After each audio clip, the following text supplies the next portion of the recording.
pierdes en saber lo que es saudade.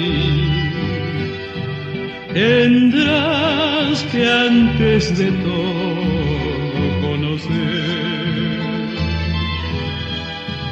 sentir lo que es querer, lo que es ternura, tener por bien un puro amor vivir. Después comprenderás lo que es saudade.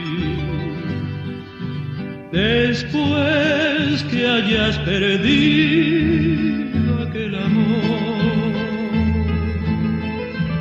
saudade es soledad, melancolía, es lejanía, es recordar.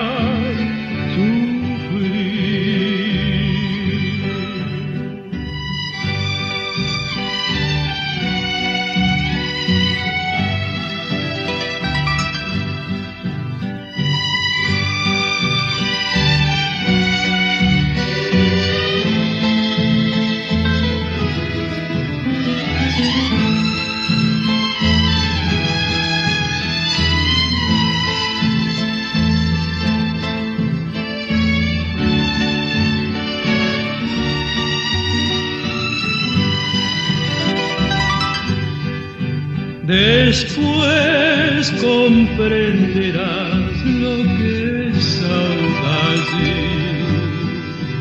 Después que hayas perdido aquel amor, saudade es soledad, melancolía, es lejanía, es recordar. Sufrir.